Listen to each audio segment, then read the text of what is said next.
Hello students, myself Jitendra Sahu. This is the poem number 4 from an elegy written in a country churchyard by Thomas Gray. This is very important poem for the board students who are in studying class 12 from UP board. This is very important for all the board students. Now I am going to tell you some major keynotes of the poem in Hindi and English. First I am coming to the English. जो ये poem है, in this poem the poet expresses his deep sympathy. क्या poet कर रहा है? Deep sympathy को express कर रहा है for the poor and the simple village people. They lie buried in their small graves in a country churchyard. The sweet morning air or twittering of the shallows or the cock's cry for the horns of the hunters will have no effect on the death. The poet says that the rich and the ambitious people should not laugh at the poor. That is the end of our life. So we should not laugh and proud of our noble birth, position and wealth. इस poem में जो poet है वो संध्या का समय है। कभी किसी गांव के एक देहात के या किसी गांव के देहात के कब्रिस्तान में खड़ा हुआ है। उसके सामने निर्धन और अज्ञात व्यक्तियों की कब्रें हैं। निर्धनता तथा अभाव के कारण इन व्यक्तियों की प्रतिभा सदैव दबी रही, क्योंकि because they are from the poor and the poor people they are live also in their small villages. प्रस्तुत कविता में कवि ने ऐसे ही अभावों से पीड़ित लोगों के प्रति अपनी संवेदनाओं को प्रस्तुत किया है कि जो गांव के पीपल थे उनको कभी भी जाना नहीं गया, उनके नाम और रेपुटेशन को कभी पहचाना नहीं गया। उन्होंने अपने जीवन में कठिन परिश्रम किया, फिर भी उनकी कोई भी स्थिति आगे की ओर नहीं बनी। तो पोएट ये बता रहा है कि हमें कभी भी इन परिश्रमी देहाती मजदूरों के बारे में, जो किसान लोग थे, मजदूर लोग थे, गांव में रहे, उनका जीवन बहुत सिंपल साधारण सा रहा, लेकिन कभी भी हमें उन लोगों की निर्धनताओं के बारे में, उनके कठिन परिश्रम के बारे में कभी भी हमें उपहास नहीं उड़ाना चाहिए। यद्यपि वो लोग गरीब रहे, उनका नाम फेमस नहीं रहा, फिर भी तो हमें इन लोगों के प्रति संवेदनाओं को प्रस्तुत करना चाहिए, कभी भी उन पर उपहास नहीं उड़ाना चाहिए। तो थॉमस ग्रे की एक एल्जाइक पोएम है, वो लोगों के प्रति अपना मौन विलाप कर प्रस्तुत कर रहा है। तो in this video, first I am coming to the central idea of the poem, which is very important for the board students. You can write properly this poem and learn heartily. So now I am coming to the central idea of the poem, which is written by myself. This is very important. I have some basic knowledge of the poem also. This is the poem number 4. So I am coming to the central idea first. Central idea of the poem. Central idea क्या है? Poem के बारे में जो उसका केंद्रीय भाव होता है, विचार होता है, जो पढ़ने से हमें जानकारी मिलती है, उस चीज़ के बारे में हमें लिखना रहता है, लगभग 10 लाइन बोर्ड की कापियों में। तो let's we start the central idea of the poem. Central idea of the poem ये हमें एक्सप्रेस करती है। तो सेंट्रल आइडिया है in this entitled poem. Entitled poem, उद्धृत शीर्षक की कविता जो हमें इंटाइटल लिखी गई है, वो क्या, डबल इन्वर्टेड कामा के अंदर हम पोएम को पूरा लिखेंगे। क्या है? From an elegy written in a country churchyard. ये हमारे पोएम का टाइटल है, शीर्षक है, इसको लिखा गया है। The poet Thomas Gray. In this entitled poem an elegy written in a country churchyard, the poet Thomas Gray expresses his deep sympathy. प्रस्तुत करता है अपनी गहरी सहानुभूति को फॉर द विलेज पीपल। गांव के लोगों के प्रति के लिए ना, गांव के लोगों के लिए वो अपनी गहरी या हृदय की अत्यधिक सहानुभूति को प्रस्तुत करता है। कौन? Poet the Thomas Gray. He pays his tribute. वो अपनी श्रद्धांजलि देता है, होमेज देता है, HOMAGE। He pays his tribute to poor, simple, rustic, RUSTIC, rustic देहाती, ignorance and unknown people. Unknown people के बारे में, who are lying buried in their graves, जो अपनी कब्रों में पड़े हुए हैं, लेटे हुए हैं। कौन ये लोग थे? ये लोग जो थे गरीब थे, सिंपल थे, पुअर थे, रस्टिक थे, इग्नोरेंस थे एंड अननोन पीपल थे, इनको कभी भी जाना नहीं गया। ये वे लोग थे जिनका कभी भी नाम यश कीर्ति नहीं, उनको जाना नहीं गया।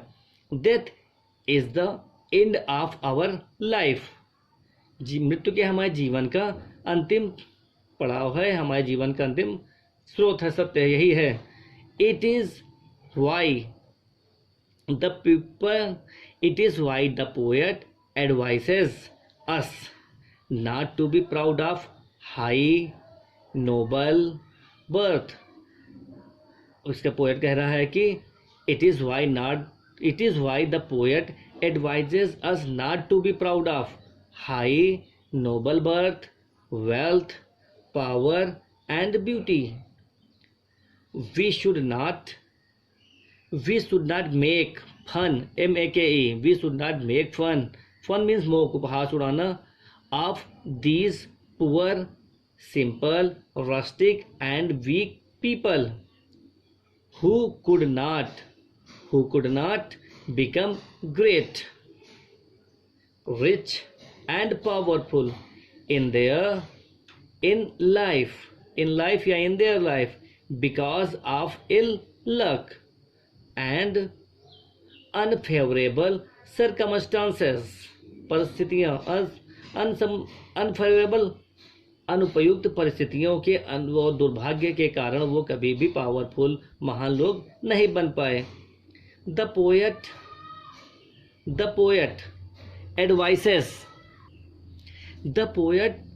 Addresses the upper class those. अब पोएट फिर से बता रहा है, the poet addresses the upper classes those with ambition, grandeur, power, nobility and pride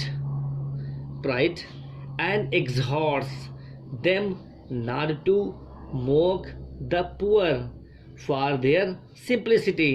मतलब उनकी साधारणता के द्वारा, सरलता के कारण हमें उन लोगों पर कभी भी उन पर उपहास, इन सभी चीज़ों को नहीं उड़ाना चाहिए और उन पर हमें कभी भी उन लोगों पर ऐसा कृत्य नहीं करना चाहिए। The poet says that everyone has to taste death today और टुमारो। अब पोएट ये कह रहा है कि सभी लोगों को डेथ को टेस्ट करना है, चाहे वो आज का दिन हो चाहे आने वाला दिन हो, इन सभी लोगों को डेथ को टेस्ट करना है। तो ये सेंट्रल आइडिया बहुत ही इंपॉर्टेंट सेंट्रल आइडिया है, इसे सही से लर्न कर लें, लिख लें, याद कर लें और बोर्ड में बहुत ही इंपॉर्टेंट है। अब मैं आपको 3 major important explanation of this poem बताने जा रहा हूँ। आप उनको राइट कर सकते हैं, लिख सकते हैं और याद कर सकते हैं। तो I am coming for the first explanation हमारा द कर्फ्यू टोज नल से लेकर के ... डार्कनेस एंड टू मी। तो इन दीज 4 लाइन्स को I am going to the explain for all the students। तो first piece is the curfew ... से लेकर टू मी। ये भी इंपॉर्टेंट स्टैंजा है, बहुत ही इंपॉर्टेंट। तो reference, this stanza has been taken from the poem and elegy written a country churchyard, written by Thomas Gray. इसके बाद हम लोग आते हैं कॉन्टेक्स्ट पे। कॉन्टेक्स्ट क्या है? The poet stands in a country churchyard, he hears the church bell, church bells की घंटियों को सुनता है। Here he describes the end of the day, वो दिन के समापन होने के बारे में हमें बता रहा है। He tells about the ending of the day. Explanation में हम लोग आते हैं। एक्सप्लेनेशन में क्या है? The poet says that the church bells are ringing, the ringing of the bells announces the end of the day. जो गिरजाघर की घंटियां हैं वो दिन के समापन होने का संकेत दे रही हैं। The cattle are slowly returning homeward after grazing in the grassland. This is a sign of the end of the day। जो जानवर क्या हैं वो घर की ओर वापस हो रहे हैं चरागाहों से चर करके, ये दिन के समापन होने का संकेत है। The tired farmer is also returning home after working throughout the day। और ये निशान क्या है? किसान भी अपने घर को वापस हो, क्योंकि दिन भर का परिश्रम करके वो थक गया है। डार्कनेस इज इंक्रीजिंग, पोएट कह रहा है कि अब जो है यहाँ पर डार्कनेस हो रहा है, अंधेरा बढ़ रहा है। Only the poet finds himself all alone in the darkness of the night, क्योंकि पोएट यहाँ अपने आप को अकेला ही प्राप्त कर रहा है, पा रहा है। तो ये सभी चीज़ें जो पोएट ने इस पहले स्टैंजा में प्रस्तुत की हैं। अब इसमें हमें जो नोट्स हम लोग लिख सकते हैं, बॉटम नोट्स, क्रिटिकल नोट्स। तो फर्स्ट इसमें लिखा है there is onomatopoeia in the line. Onomatopoeia figure out because ringing of the bells, घंटियों के बजने की आवाज़ें हैं। The curfew tolls the knell of the parting day, इसमें जो है घंटी के बजने की आवाज़ प्रस्तुत की गई है। Point second, the former is very, very means tired, not the way. The figure of speech used in very way is transferred epithet, मतलब इसमें जो बताया गया है वास्तविक गुण नहीं है, लेकिन ट्रांसफर इपिटैफ एक अलग प्रकार का अलंकार होता है। जब किसी विशेषण का प्रयोग किसी वस्तु के लिए किया जाता है तो वहाँ ट्रांसफर इपिटैफ होता है। तो पोएट इस प्रकार के पहले स्टैंजा में हमें ये बता रहा है। अब हम लोग इसके सेकेंड और तीसरे इम्पॉर्टेंट एक्सप्लेनेशन की ओर चलते हैं। अब हम लोग इसके सेकेंड स्टैंजा पर चल रहे हैं। दूसरा जो बहुत ही इंपॉर्टेंट स्टैंजा है, लेट नॉट एम्बिशन से लेकर द पुअर तक। लेट नॉट एम्बिशन वाला पैरा भी बोर्ड के लिए बहुत ही स्टैंजा बहुत ही इंपॉर्टेंट है। ये यहाँ से है, let not ambition more their useful toil से लेकर के the short and the simple analysis of the poor. इन 4 लाइनों को हम एक्सप्लेन करने जा रहे हैं जो बहुत ही इंपॉर्टेंट हैं। तो पहले रेफरेंस आपको उसी तरह लिखना है जैसे आपने याद किया है, पहले पीस फिर रेफरेंस जैसा आपने याद किया है बार बार उसी तरह लिख सकते हैं, पोएट का नाम और लेसन का नाम बदल करके। तो इसके बाद हम लोग चलते हैं कॉन्टेक्स्ट पर हम लोग आते हैं पोएम के कॉन्टेक्स्ट पर। The poet expresses his deep sympathy for that poor people who are lying in their graves. वो कहाँ पर हैं? अपनी ग्रेव्स में लाइंग है, पड़े हुए, दफनाए हुए हैं। ही इन्फॉर्म्स अस, वो हमें इन्फॉर्म करता है about their condition and simple records of their life history. वो उन लोगों के सिंपल रिकॉर्ड्स के बारे में और लाइफ हिस्ट्री के बारे में हमें बता रहा है, उनकी स्थिति के बारे में बता रहा है। अब एक्सप्लेनेशन पर हम चलते हैं। ये एक्सप्लेनेशन है, एक्सप्लेनेशन में बताया गया, ये एक्सपीरियंस प्लेटफॉर्म लिखा गया है। Explanation, in this given stanza the poet says that the people who are buried in small graves, जो बरीड कर दिए गए, दफना दिए गए हैं, कहाँ पर? इन देयर स्मॉल ग्रेव्स में, अपनी छोटी सी कब्रों में दफना दिए गए हैं। Semicolon, they were very simple and useful, they worked hard for the nation. उन्होंने किसके लिए कार्य किया? नेशन के लिए किया, राष्ट्र के लिए किया। Fate never favoured them because they were rude and poor, क्योंकि वो लोग क्या थे? अशिक्षित थे और गरीब थे, इसलिए भाग्य ने इनका कभी भी साथ नहीं दिया। देयर जॉयज वर सिंपल, उनके आनंद कैसे थे? बहुत ही सिंपल थे। The history of their life is very short and simple, उनकी हिस्ट्री कैसी थी? जीवन का इतिहास कैसा था? बहुत सरल, छोटा सा था, वो बहुत ही सरल था। ही अवेयर्स दैट द ग्रेट, ही कौन? The poet. पोएट हमें अवेयर्स कर रहा है, सचेत कर रहा है। ही अवेयर्स अस, AWARES, अवेयर्स अस, या he awares that the great rich and powerful people should not laugh at them, उन लोगों के कभी पर उन पर हंसना नहीं चाहिए। They should not see them with hatred, उन्हें कभी भी उन लोगों को घृणा के साथ नहीं देखना चाहिए। The historical record is also very simple of these poor people, इन गरीब लोगों के जो है ऐतिहासिक रिकॉर्ड बहुत ही सरल थे, बहुत ही साधारण से थे, इसलिए कभी भी अमीर लोगों को गरीब लोगों को उपहास नहीं उड़ाना चाहिए। अब हम लोग आते हैं इसके बॉटम नोट्स पर। पहला तो वही, the language and the style of the poem very simple and ना क्लियर एंड लैंग्वेज। इसमें जाएगा थोड़ा सा दुखी हुई है, परिपूर्ण है, इसलिए हम थोड़ा सा डिफरेंट भी कर सकते हैं। तो सेकेंड पॉइंट इसमें हम लोग और लिख सकते हैं। Second point, in this stanza ambition has been personified by the poet, poet के द्वारा पर्सोनिफाइड किए गए हैं। पर्सोनिफिकेशन को इसको यूज़ किया गया, एम्बिशन को पर्सोनिफाइड किया गया। लेट नॉट एम्बिशन से यूजफुल दे तो 12 तक कौन सा है, पर्सोनिफिकेशन फिगर आप इसलिए पर्सोनिफाइड किया गया है यहाँ पर।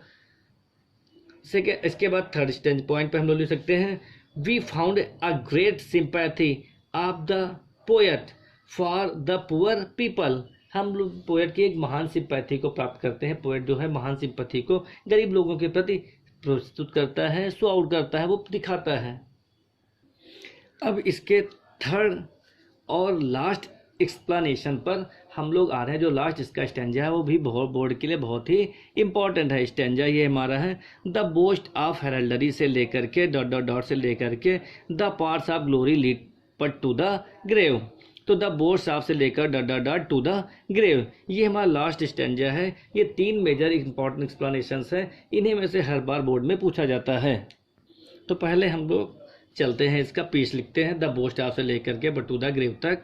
फिर पीस के बाद रेफरेंस लिखेंगे आप लोग, रेफरेंस एज अबव जैसे आपने लिखा है। फिर रेफरेंस के बाद context, the poet is sitting in a country churchyard. Country churchyard पर पोएट बैठा है, मतलब कब्रिस्तान पर जब बैठा हुआ है, वो वहाँ पर बैठा है। He is remembering the men who are lying buried, जो लोग बरीड हैं, दफनाए हुए हैं, इन देयर स्मॉल ग्रेव्स में, जो दफनाए गए हैं, उनको वो याद कर रहा है। No man and no sound can wake them, कोई भी साउंड और कोई भी ध्वनि उन लोगों को कभी उठा नहीं सकती, उनको जगा नहीं सकती है। नो मैन, कोई भी व्यक्ति उनको नहीं जगा सकता, और कोई भी आवाज़ उनको जगा नहीं सकती है। No man and no sound can wake them up, उन्हें उठा नहीं सकती, जगा नहीं सकती है। They will never come back to life because they have been buried forever, कि वे अपने जीवन में वापस नहीं आ सकते। क्यों? क्योंकि वे हमेशा के लिए दफना दिए गए हैं, उनको दफना दिया गया है, जमीन में गाड़ दिया गया है। क्यों? After the death, because all they were the Christians, है ना, तो वो दफना दिए गए हैं। तो पोएट रिमेंबरिंग उन लोगों को याद कर रहा है, उनके बारे में सोच रहा है। अब एक्सप्लेनेशन पर हम लोग चलते हैं। एक्सप्लेनेशन भी इसका बहुत इंपॉर्टेंट, बहुत सिंपल है, सरल है, ध्यान से पढ़िए, सबको याद हो जाएगा। Explanation, in this concluding stanza of the poem, है ना, जो पोएम का जो कंक्लूडिंग स्टैंजा सबसे अंतिम छंद है, लास्ट का है। तो in this concluding stanza the poet says that we should not be proud of our high position in the society, कि समाज में हमारी अत्यधिक उच्च पोजीशन होने पर हमें कभी भी गर्व नहीं करना चाहिए। पोएट हमसे कह रहा है, we should not boast of taking birth in high family, हमें उच्च कुल में जन्म लेने पर भी सेखी नहीं बघानी चाहिए। ही एडवाइसेस अस दैट, वे हमें सलाह देता है, कौन? Poet. We should not care for money, हमें पैसे की कोई परवाह नहीं करनी चाहिए, पावर की नहीं करनी चाहिए, एंड फेम और कीर्ति यश की कोई परवाह नहीं करनी चाहिए। दीज पोजेशंस आर यूजलेस, ये जो हमारी पोजेशंस हैं, परिस्थितियाँ, स्थितियाँ जो हमें संपन्न करती हैं, मजबूत बनाती हैं, ये हमें क्या है यार? यूजलेस है। ये पोजीशंस जो हमारी पोजीशंस हैं, ये सब क्या करती हैं? हमारे लिए यूजलेस हैं। He produces many examples of powerful, beautiful और wealthy persons may get honour and fame in this world, इस संसार में ये सबको प्राप्त हो सकती हैं, पावर है, ब्यूटीफुल है, सबके ये सभी चीज़ें क्या सबको प्राप्त हो सकती हैं, चाहे जो भी व्यक्ति हो। But there and is also like the poor, लेकिन उनका भी एंड उसी तरह से होता है जैसे एक गरीब व्यक्ति का होता है। Weak, like the poor, weak and ugly people, but there and, लेकिन उन लोगों का भाई एंड कैसा होगा? जीवन का समापन कैसा होगा? Poor, like the poor, weak and ugly people, चाहे वो कुरूप लोग हों, चाहे कमजोर लोग हों, गरीब लोग, सबकी मृत्यु क्या एक समान ही होती है। कोई अलग से नहीं मृत्यु को प्राप्त करता है, सभी लोग एक समान ही सबकी मृत्यु होती है। तो पोएट ही हमें सलाह कर रहा है, हम लोग को एडवाइस कर रहा है, तो हमें भी ऐसा ही करना चाहिए, हमें भी ऐसा पालन करना चाहिए। So we should not be proud of this things, इसलिए हमें इन पोजीशंस पर कभी भी गर्व नहीं करना चाहिए कि हम बहुत महान हैं, बहुत बड़े हैं, बहुत ताकतवर हैं, बहुत पैसे वाले हैं। इन सभी चीज़ों पर हमें कभी भी गर्व नहीं करना चाहिए। इन this world nothing is permanent, इस संसार में कोई भी चीज़ परमानेंट नहीं है, स्थायी नहीं है, क्योंकि सब कुछ एक न दिन मिट्टी में मिल जाना है। Grave is the end of our journey, grave क्या है? ग्रेव जो हमारे जीवन की यात्रा का क्या है? एंड है, समापन है, कब्र में चले जाना ही जीवन का अंतिम समापन है। अब पोएट बता रहा है grave is the end of our journey of life, हमारे जीवन की यात्रा कौन से ही उसका समापन कहाँ से होगा? एक ग्रेव से ही होगा, एक कब्र में जाकर के ही हो जाएगा, वहीं पर हमें जीवन का अंतिम पड़ाव मिलेगा और जीवन की अंतिम सभी बाधाओं से छुट्टी मिल जाएगी। तो पोएट हमें यही बता रहा है कि जो ग्रेव है वही जीवन का वास्तविक सत्य है और वहीं पर चले जाना ही हमें हमारे जीवन को उससे ही मुक्ति मिलती है और जीवन को संपूर्ण आराम वहीं पर ही प्राप्त होता है। तो इसमें भी हम लोग क्रिटिकल नोट्स या बाटा नोट्स और लिख सकते हैं, दो अपने पास से लैंग्वेज स्टाइल का, अपने लैंग्वेज एंड स्टाइल का अपने पास से लिखेंगे और बाकी ये दो लिखेंगे। मोस्टली 3 ही लिखे जाते हैं हर एग्जाम में, जो आप 3 ही नोट्स लिखिए, 3 ही बॉटम नोट्स। जैसे इसमें पहला है personification figure of speech has been used in the third line. Third line कौन सी है? अभी मैं आपको दिखा रहा हूँ, ये है third line, awaits alike the inevitable hour. इसमें क्या है? इसमें अभी पोएट ने बताया कि इसमें क्या है? पर्सोनिफिकेशन किया गया, मानवीकरण फिगर ऑफ स्पीच इसमें यूज किया गया है। तो ये पॉइंट हम लोग लिख सकते हैं, the personification has been used in the line awaits dot से लेकर awaits alike the inevitable hour. तो इसमें क्या पर्सोनिफिकेशन, मानवीकरण किया गया है, इसलिए यहाँ पर पहला दूसरा पॉइंट हम इसको लिख सकते हैं।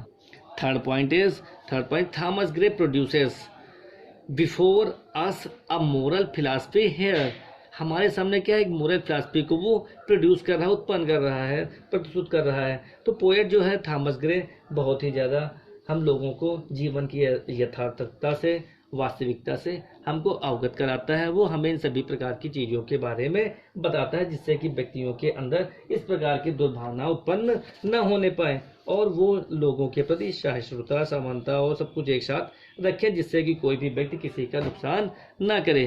तो ये पोएट जो हमें इन सभी मोरल टीचिंग्स के द्वारा, जीवन के वास्तविक सत्य के द्वारा हमें बताता है। तो इसलिए आप सभी इन 3 इंपॉर्टेंट नोट्स को लिखिए, एक्सप्लेनेशंस को लिखिए और सेंट्रल आइडिया को याद करिए।